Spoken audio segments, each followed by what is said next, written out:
la memoria? Pues bien, lo que nosotros debíamos de decir es que normalmente nosotros interpretamos a la memoria como si fuera un simple almacén de recuerdos, ¿no?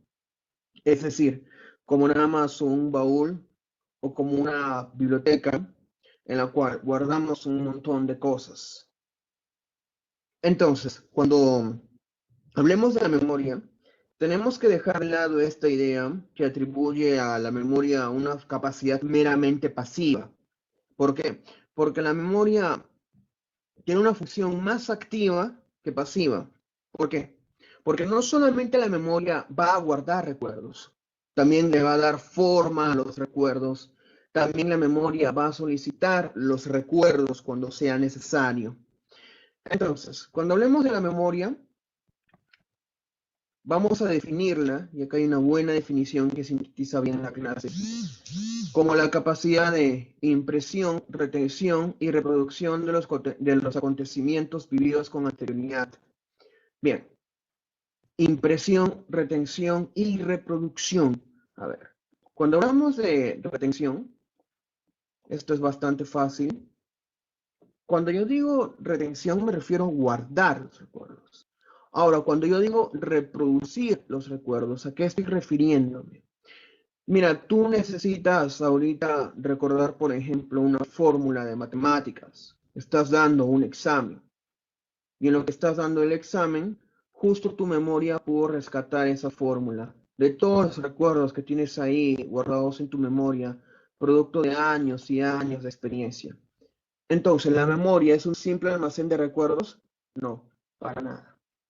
Ahora bien, ya que se ha explicado esta idea, podemos profundizar en el tema de los procesos de la memoria. Esto que está acá, este segundo cuadrito, es lo que está justo aquí debajo. Acá, los procesos que realiza la memoria son detecta y selecciona, reconoce y elabora, almacena y recupera y utiliza. Justo lo que se encuentra acá. A ver, un ratito, ustedes saben que yo uso mi celular como cámara y como micrófono. Voy a conectar rapidito mi celular, por si no se me muere un rato. A ver, ¿dónde estás?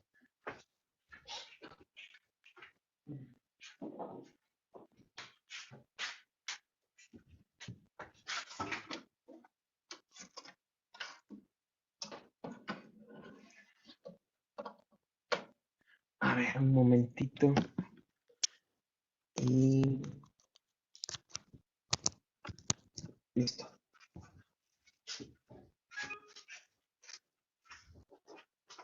Bien, bien. Entonces, los procesos van a ser codificación, almacenamiento, evocación, localización y reconocimiento. Esos van a ser los 5 procesos de la memoria. Ahora bien, ¿en qué consisten? Bien, cuando hablemos de la codificación, nosotros estamos hablando de ese proceso mediante el cual la memoria forma una imagen de aquello que nosotros queremos recordar. ¿De qué forma? Dividiendo entre lo útil, lo esencial, y lo inútil o inesencial. Lo externo se convierte en algo interno. Es decir, la memoria codifica lo que está afuera. ¿En base a qué? Repito, lo esencial, dividiéndolo de qué? De lo inesencial. Ya sabes eso. Ahora, ¿qué va a ser el almacenamiento? La capacidad más conocida de la memoria, que supone guardar recuerdos. Ahora, algo más interesante, la evocación. ¿Qué cosa va a ser la evocación? La evocación es una capacidad según la cual nosotros podemos recurrir a los recuerdos de la memoria según nuestras necesidades. Por ejemplo, en un examen de matemáticas, yo me acuerdo de una fórmula. Justito en ese momento me acuerdo de una fórmula. ¿Y esto fue gracias a qué? A la capacidad de evocación. Ahora, la evocación puede tener distintos tipos, ¿sí? Podemos hablar de una evocación espontánea o involuntaria y podemos hablar de una evocación voluntaria o deseada. Cuando nosotros hablemos de la evocación espontánea o involuntaria, estamos hablando de algo que estaba en nuestra memoria, ahí bien escondido, bien oculto, y que sin embargo de un momento u otro salió de nuestra memoria, reclamando su lugar, poniéndose frente a nosotros. Por ejemplo, tú estás caminando en la calle y justito te acuerdas de una experiencia de tu infancia o de algún trauma o qué sé yo. Entonces, este recuerdo puede surgir con relación a algo que hay afuera tuyo o puede surgir de la nada. Cuando diremos que no tiene ninguna relación con lo que está enfrente tuyo, será una evocación espontánea inusitada. Y cuando sí tiene relación con lo que está enfrente tuyo, será una evocación espontánea asociativa. Por ejemplo, tú estás caminando por la calle y sin que haya niños alrededor tuyo, tú te acuerdas de tu infancia, sin desearlo, solo lo recuerdas. Y si tú estás caminando por la calle y ves a un niño y te acuerdas de tu infancia, pues esto sí tiene relación con lo que acabas de recordar. Entonces ya sabes, evocación espontánea inusitada, evocación espontánea asociativa. Bien, y ahora la evocación voluntaria o deseada, que ya te dije, es cuando tú recuerdas algo que quieres recordar. Bastante simple, no hay más que explicar al respecto. Bien, tendremos también a la capacidad de reconocimiento. ¿Y qué es el reconocimiento? Re significa volver a hacer. ¿Sí? Entonces, cuando nosotros hablamos del reconocimiento, hablamos de volver a conocer algo que antes ya habíamos conocido. Por ejemplo, te encuentras con un amigo de años.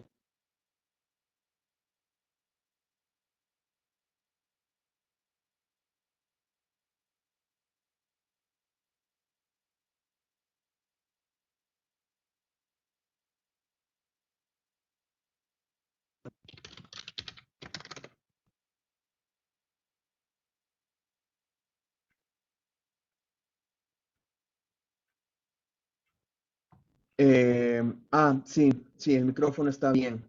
Listo. Ok. Sí. Como en el micrófono no me salía esa línea verde que indica que estás hablando, ¿no? Me asusté y supuse que no me estaban escuchando. Bien. Bien. Por último, tendremos a la capacidad de localización. ¿Qué cosa es? Mira, todo recuerdo y todo conocimiento siempre entran en un espacio y en un tiempo. Ningún tipo de conocimiento está más allá del espacio, del tiempo. Entonces, cuando nosotros tratamos de ubicar el lugar, el tiempo en donde ha ocurrido algo, ¿qué estaremos haciendo? Estamos localizando un recuerdo. Bien, entonces vamos a tener a distintos tipos de memoria, como por ejemplo, según el tipo de permanencia o tiempo de permanencia y según el contenido de la memoria. Y esto de acá es, chicos, bastante simple. A ver, según el contenido de la memoria, estaremos hablando o de una memoria mecánica o de una memoria significativa. La memoria mecánica es aquella que tiene que ver con aquellos procedimientos que se repiten una y otra vez. Por ejemplo, caminar, por ejemplo, respirar. Por ejemplo, si trabajas en una fábrica, hacer lo mismo una y otra y otra y otra vez. En cambio, la memoria psicológica involucra siempre una reinterpretación. ¿Qué significa esto? Que tu mente no es capaz de explicarlo de la misma forma dos veces exactamente igual. Por ejemplo, tú tienes a un profesor de historia y el profesor de historia pues no va a seguir un guión para su clase. Te tiene que necesariamente contar una historia de cómo sucedieron las cosas. Entonces, mientras que en uno se hacen las cosas mecánicamente, la otra necesita de un esfuerzo mental para poder ser contado. Esa va a ser la diferencia entre la memoria mecánica y la que se encuentra acá, la memoria psicológica o significativa. Bien, dependiendo de la duración, tendremos memoria sensorial, memoria a corto plazo y memoria a largo plazo. ¿Cómo va a ser la memoria sensorial? Mira, tú mira un foco detenidamente y luego de lo que estás en el foco, ¿de acuerdo? Apaga la luz de un momento a otro. Todavía tus ojos durante un lapso de segundos van a verse influidos por la imagen. Y de hecho incluso el color negro de la oscuridad puede aparecer como un color rojo. O lo que es lo mismo, tú sales a hacer ejercicios un día soleado y luego entras en la oscuridad, en la penumbra. Aunque estés en la sombra, es como que tus ojos estuvieran captando todavía el sol. O, por ejemplo, tú eres apretado muy fuerte por alguien, le das la mano a alguien y esa persona te aprieta muy, muy fuerte la mano. Entonces, de lo que te aprieta la mano, esa sensación de que te está apretando, de que te está comprimiendo la mano, dura todavía unos segundos después de que la persona te haya soltado. Incluso te llega a doler. Entonces, la memoria sensorial será aquella memoria involuntaria que tiene que ver con nuestros sentidos. ¿De acuerdo? Luego tendremos a la memoria a corto plazo, que va a ser aquella memoria de cosas forzadas, aquella memoria de cosas que no tienen que ver estrictamente con nosotros. Por ejemplo, tú estás por rendir un examen y tú qué cosa es lo que haces, memorizas un montón de datos y de lo que los memorizas en realidad pues no estás aprendiendo. Y esto se da, ¿por qué? Porque nada más estás memorizando las cosas. Si tú quieres en realidad memorizar, si tú quieres en realidad entender algo, tienes que verla una conexión. ¿Con qué? Con algo de tu vida, con algo de tu día a día. Por ejemplo, si quieres aprender historia, tienes que ver una relación entre el curso de historia y algo que te pase a ti todos los días, toda tu vida. Ok, entonces chicos, la diferencia con la memoria a largo plazo será esa misma. La memoria a corto plazo no guarda una relación con uno, no despierta un interés en uno. En cambio, la memoria a largo plazo sí. Y de hecho tiene que ver con nuestras experiencias psicológicas más profundas, con nuestro pasado. Por ejemplo, experiencias familiares o eventos traumáticos. Muy bien, chicos. A ver, el siguiente tema que también habíamos nosotros avanzado es este de acá. Todavía mucho más simple. ¿Sí? Este de acá. Yo no sé si es que ahorita los chicos nuevos están acá, pero en caso necesiten las separatas, ¿sí? Porque esto es todo lo que estuvimos viendo. ¿Me lo pueden decir a mí o al responsable del salón? Normal. A ver, en la clase siguiente a esa habíamos hablado de los trastornos y enfermedades de la memoria. Se ha insistido bastante en la diferenciación entre trastorno y enfermedad. Y entonces habíamos dicho que entre los trastornos de la memoria había uno en particular, la amnesia, que era siempre súbita, es decir, ocurría siempre de un momento a otro. Era la pérdida espontánea de la memoria, la pérdida súbita de la memoria, es decir, de un momento a otro. ¿Causado por qué? Por algo orgánico o por algo psicogénico. ¿Qué significa esto? La amnesia puede tener tanto un origen psicológico como también un origen fisiológico. Por ejemplo, si es que te atropellan y pierdes parte de tu cerebro y con él parte de tu memoria, origen psicológico. Y si es que tú estás aprendiendo literatura y por aprender literatura te estás olvidando lo de matemáticas, entonces sería amnesia de origen psicológico. Ok, pero aparte de la amnesia, vamos a tener otros tipos de trastornos y enfermedades de la memoria, como la hipermnesia y la paramnesia. Ok, ¿qué tipos de amnesia habrá? Pues bien, vamos a tener en primer lugar la amnesia parcial y luego a la amnesia global. Y bien, ¿qué cosa será la amnesia parcial? Bien, es el olvido de ciertas capacidades, ¿de acuerdo? Pero en cambio, ¿qué va a ser la amnesia global? Es el olvido de absolutamente todo. Hay muchas series, muchas películas cuya premisa es esa, una persona que olvida absolutamente todo. Y tú te puedes olvidar de todo lo que está antes o todo lo que está después. Dependiendo de eso, podrá tratarse de una amnesia anterógrada o de una amnesia retrógrada. Una amnesia anterógrada, ¿qué sería? Es aquella amnesia en la que, en la medida en la que los recuerdos se van produciendo, también se van borrando. Por ejemplo, no sé si tú has visto esta película Como si fuera la primera vez. La chica sufrió un accidente cerebral y todos los días despierta olvidándolo todo. Esto sería amnesia anterógrada. Y también existe una amnesia retrógrada, es decir, tú te olvidas de todo lo que te pasó antes del momento en el que sufriste el choque, en el que has perdido la memoria. Pero todo lo demás, lo que está adelante, pues sí, y sí lo recuerdas. Bien, en el caso de la hipermnesia tendremos un incremento anormal de la memoria, causando distintos desbalances psicológicos.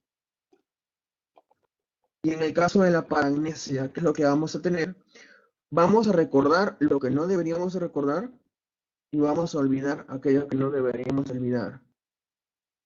Es decir, van a haber distorsiones en la memoria en general.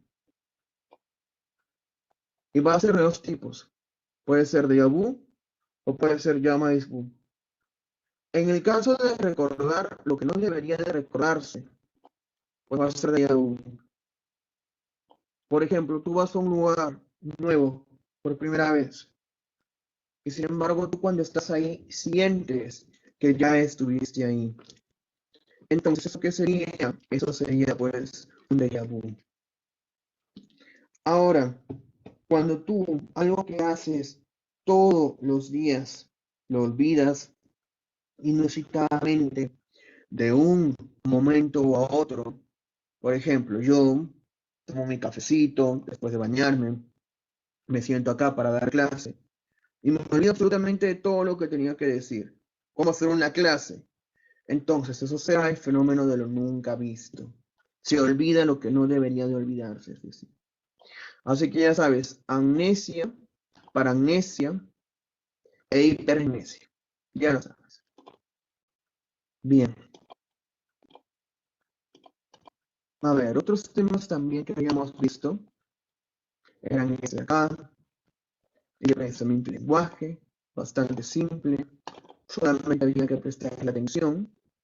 Yo les había dicho que el pensamiento y el lenguaje formaban una unidad indisoluble, porque no puede haber pensamiento si en primer lugar no hay lenguaje, y no hay lenguaje si en primer lugar no hay pensamiento.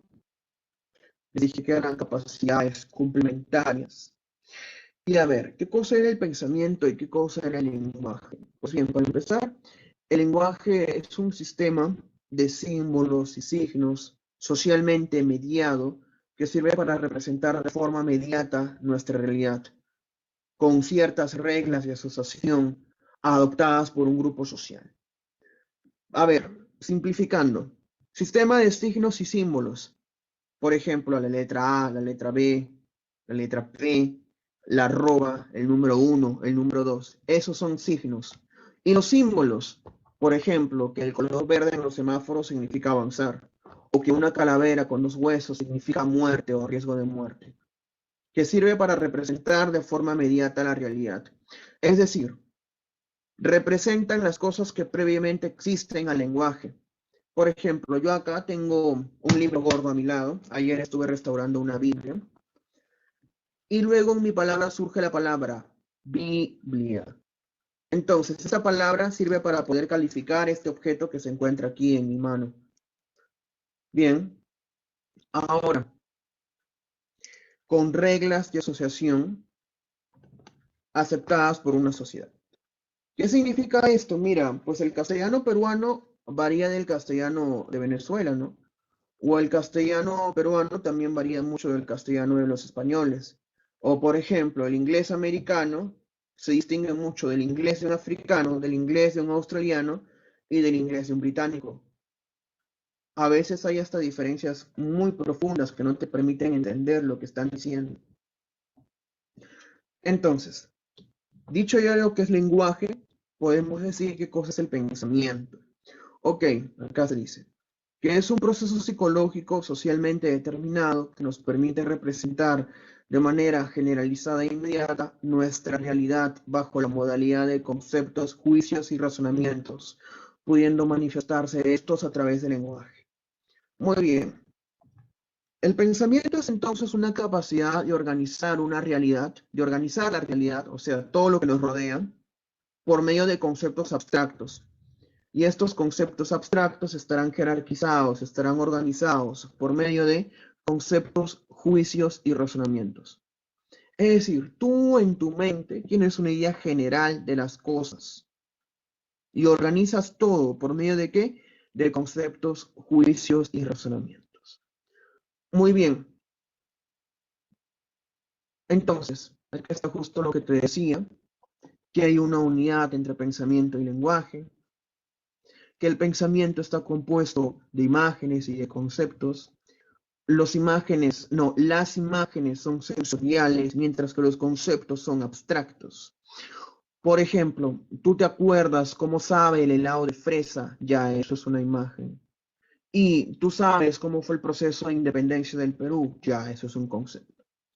Ahora, tipos de pensamiento, pues dependiendo de su dirección o dependiendo de su contenido, hay muchas otras clasificaciones, pero estas son las más utilizadas.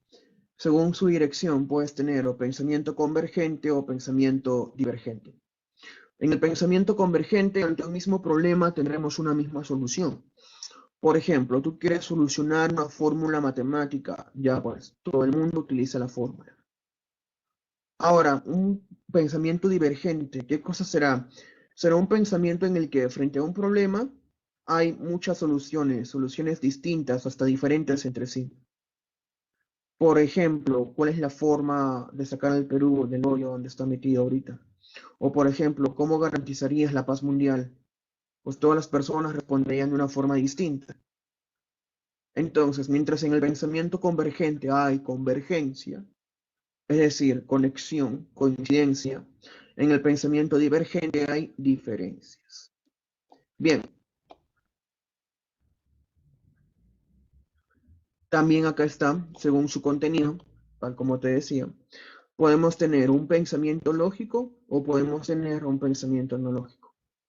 El pensamiento lógico es aquel que está amparado en las reglas de razonamiento, en las reglas de sentido común, donde sí hay causalidad, donde hay justificación. Por ejemplo, nosotros podemos decir, un niño sufre anemia porque no hay suficiente hierro en su cuerpo, en consecuencia no se ha alimentado bien. En cambio, un pensamiento lógico sería decir, un pensamiento no lógico, claro, sería decir, un niño sufre anemia porque, no sé, hay un demonio que está castigando a su mamá. Entonces, mientras el pensamiento lógico se basa en reglas, el pensamiento no lógico se basa en supersticiones, en fantasía, en prejuicios, en general, en la ignorancia. Bien, ahora yo te dije que el pensamiento estaba organizado, ¿no? En conceptos, juicios y razonamientos. Entonces, las funciones del pensamiento, como al mismo tiempo las funciones del lenguaje, van a ser conceptualizar, juzgar y razonar. Y ojo, ¿sí? Que va a haber una diferencia entre pensar y razonar. Ojo. En primer lugar, cuando nosotros conceptuamos, lo que estamos haciendo es generar una imagen. Estamos aislando a un individuo y le estamos asignando ciertas propiedades. Por ejemplo, de un perro, podemos decir que es un animal de tal raza, tal tamaño, tal color, tal destreza, o que es un animal cuadrúpedo con cola, con orejas, con hocico, etcétera, etcétera. ¿Y cómo vamos a crear entonces los conceptos? Pues por medio de estas dos operaciones mentales, que serán la abstracción y la generalización. ¿Qué cosa es la abstracción? Mira, la abstracción significa de una cosa concentrarte en solo un aspecto de ella. Por ejemplo, de todos los problemas que hay en el Perú, abstraigo el problema de la pobreza y me concentro en solamente el problema de la pobreza. Ahora, ¿qué significa generalizar? Es lo contrario, pues. Metes muchas cosas al mismo saco. Bien.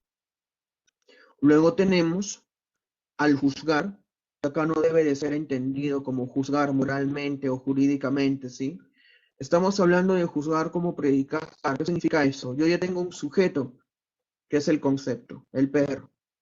El perro vendría a ser un concepto. ¿Y qué es lo que hago? Le pongo un predicado. ¿Y qué es el predicado? El predicado es pues otro concepto, ¿sí? Y entonces podemos decir concepto perro, concepto negro. Y digo, el perro es de color negro. ¿Qué cosa le he hecho? Lo que he hecho acá, he juzgado. ¿Por qué? Porque a un sujeto le ha asignado un predicado. Bastante simple, chicos. Entonces, ¿qué cosa va a ser juzgar? Acá está lo que yo te decía. Va a ser relacionar dos o más conceptos con coherencia lógica y sentido de realidad, transmitiendo un mensaje. Acá está, un concepto más un predicado. ¿Y qué es el predicado? Pues es otro concepto. Bastante simple. Acá nuevamente, el león es un animal. Concepto león, concepto animal. Bien, y luego teníamos el razonar. Bien. Primero teníamos conceptos, luego teníamos juicios. Ahora, ¿qué es lo que vamos a hacer en el razonamiento? Vamos a trabajar a nivel de juicios. Vamos a relacionar a un juicio con otro juicio para poder evaluar el conocimiento o para poder generar nuevo conocimiento. Por ejemplo, juicio 1 o premisa 1. Sócrates es mortal. Juicio 2 o premisa 2. Todos los hombres son mortales. En consecuencia, Sócrates es mortal. O, por ejemplo, Venezuela es pobre, Perú es pobre, Bolivia es pobre. En conclusión, Sudamérica es pobre. Entonces, hemos agarrado a bastantes juicios y los hemos hecho pasar de uno a otro para finalmente generar nuevo conocimiento o simplemente analizarlo. A esto se le va a llamar raciocinio o razonamiento. Y vamos a tener dos modalidades, una llamada deducción y otra llamada inducción. En la deducción yo me voy a ir desde lo general a lo particular. Ojo, que no voy a crear nuevo conocimiento, solo lo estoy analizando. Es por esto que se trata la deducción de un conocimiento indubitable. Y este es el caso del conocimiento de las matemáticas, de las ciencias abstractas.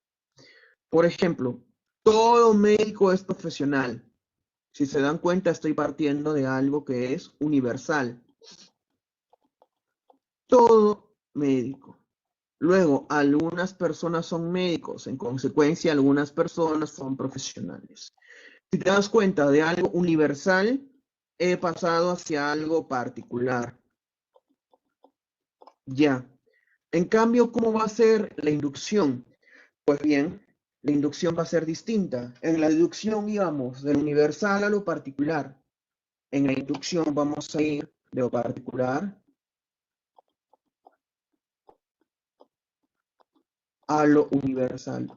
Por ejemplo, el cobre se dilata con el calor, el oro se dilata con el calor. Ya, entonces el cobre y el oro son metales, en consecuencia, los metales se dilatan con el calor.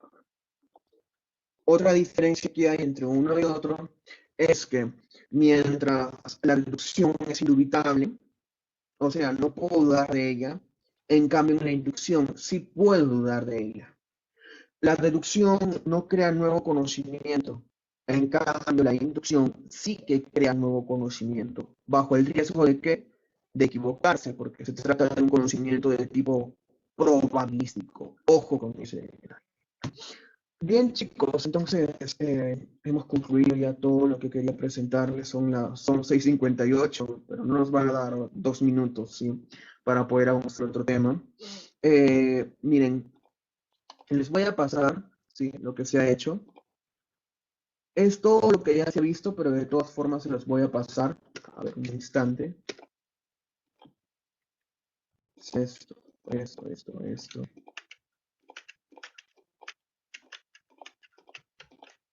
Sí, a ver,